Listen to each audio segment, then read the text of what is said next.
Hi, I'm in a cold reading of Job.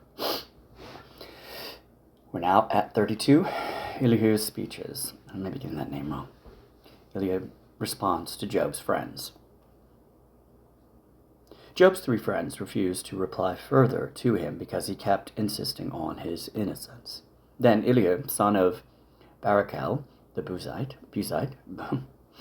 of the clan of Ram, became angry. He was angry because Job refused to admit that he had sinned and that God was right in punishing him. He was also angry with Job's three friends, for they made God appear to be wrong by their inability to answer Job's arguments. Elihu had waited for the others to speak to Job because they were older than he. But when he saw that they had no further reply, he spoke out angrily. Elihu, son of Barachel, the Buzite, said, I'm ready to just go. He's got a lot to say. I'm young and you are old, so I held back from telling you what I think. I thought, those who are older should speak, for wisdom comes from age. But there is a spirit within people, the breath of the Almighty within them that makes them intelligent. Sometimes the elders are not wise. Sometimes the aged do not understand justice, so listen to me and let me tell you what I think. I've waited all this time, listening very carefully to your arguments, listening to you grope for words. I have listened, but not one of you has refuted Job or answered his arguments. And don't tell me he is too wise for us, only God can convince him. If Job had been arguing with me, I would not answer with your kind of logic. You sit there baffled, with nothing more to say. Should I continue to wait, now that you are silent? Must I also remain silent? No, I will speak my piece, I will speak my mind, for I am full of pent-up words, and the spirit within me urges me on. I'm like a cask of wine without a vent, like a new wineskin ready to burst. I must speak to find relief, so let me give my answers. I won't play favorites or try to flatter anyone, for I tried flattery. If I tried flattery, my Creator would soon destroy me. Elihu presents his case against Job, 33. Listen to my words, Job. Pay attention to what I have to say. Now that I've begun to speak, let me continue. I speak with all sincerity. I speak the truth, for the Spirit of God has made me, and the breath of the Almighty gives me life. Answer me if you can. Make your case and take your stand. Look, you and I both belong to God. I too was formed from clay, so you don't need to be afraid of me. I won't come down hard on you. You've spoken in my hearing, and I've heard your very words. You said, I am pure, I am without sin.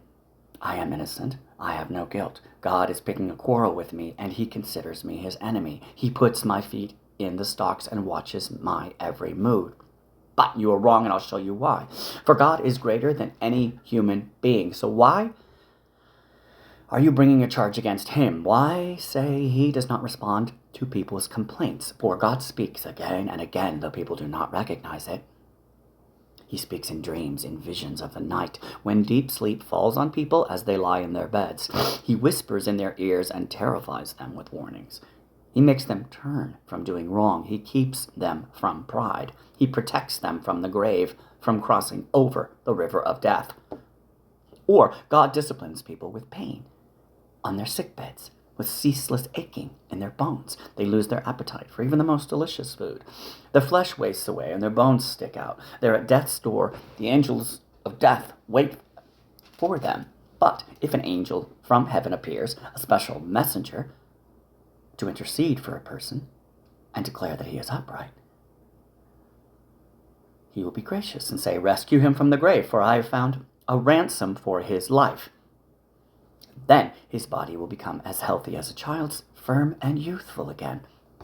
When he prays to God, he will be accepted, and God will receive him with joy and restore him to good standing. He will declare to his friends, I have sinned and twisted the truth, but it was not worth it. God rescued me from the grave, and now my life is filled with light. Yes, God does these things again and again for people. He rescues them from the grave so they may enjoy the light of life.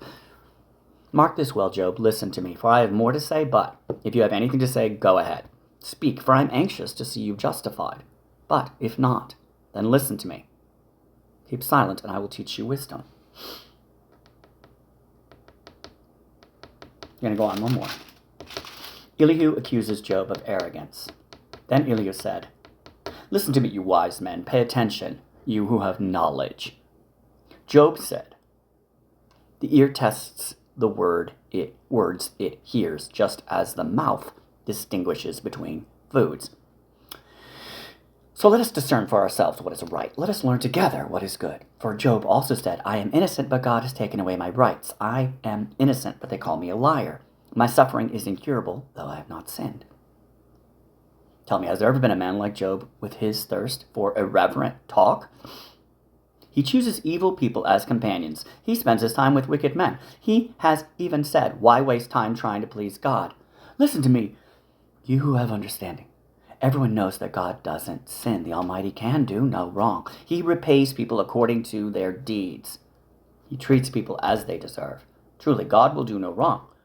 The Almighty will not twist justice. Did someone else put the world in his care? Who set the world in place? If God were to take back his spirit and withdraw his breath, all life would cease and humanity would turn again to dust. Now listen to me. If you are wise, pay attention to what I say. Could God govern if he hated justice? Are you going to condemn the Almighty Judge? For he says to kings, you are wicked, and to nobles, you are unjust. He doesn't care how great a person may be, and he pays no more attention to the rich than to the poor. He made them all. In a moment they die. In the middle of the night they pass away. The mighty are removed without human hand. For God watches how people live. He sees everything they do. No darkness is thick enough to hide the wicked from his eyes. We don't set the time when we will come before God in judgment. He brings the mighty to ruin without asking anyone, and he sets up others in their place. He knows what they do, and in the night he overturns and destroys them. He strikes them down because they're wicked, doing it openly for all to see. For they are turned away from following him. They have no respect for any of his ways. They cause the poor to cry out, catching God's attention. He hears the cries of the needy, but if he chooses to remain quiet, who can criticize him? When he hides his face, no one can find him, whether an individual or a nation. He prevents the godless from ruling so they cannot be a snare to the people. Why don't people say to God, I have sinned, but I will sin no more? Or, I don't know what evil I have done. Tell me if I have done wrong. I will stop at once. Must God tailor his justice to your demands? But you have rejected him.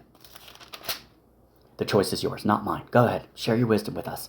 After all, bright people will tell me, and wise people will hear me say, Job speaks out of ignorance. His words lack insight. Job, you deserve the maximum penalty for the wicked way you have talked, for you have added rebellion to your sin. You show no respect, and you speak many angry words against God. Elihu reminds Job of God's injustice. 35. Then Elihu said, do you think it's right for you to claim, I am righteous before God? For you also ask, what's in it for me? What's the use of living a righteous life? I will answer you, and all your friends too. Look up into the sky. See the clouds high above you. If you sin, how does that affect God? Even if you sin again and again, what effect will it have on him? If you're good, is this some great gift to him? What could you possibly give him? No, your sin affects only people like yourself, and your good deeds also affect only humans.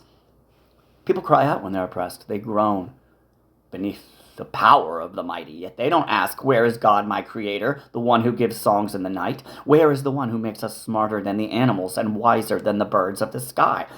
And when they cry out, God does not answer because of their pride. But it is wrong to say God doesn't listen, to say the Almighty isn't concerned. You say you can't see him, but he will bring justice if you will only wait. You say he does not respond to sinners with anger and is not greatly concerned about wickedness. But you're talking nonsense, Job. You have spoken like a fool. He keeps talking. We're going to stop there. I'm going to try to keep it under 10 minutes a read. So that's up to 35. 36 is next. Oh yeah, he's only got a couple more things to say, but I'm not going to push it. Almost there. God bless your day.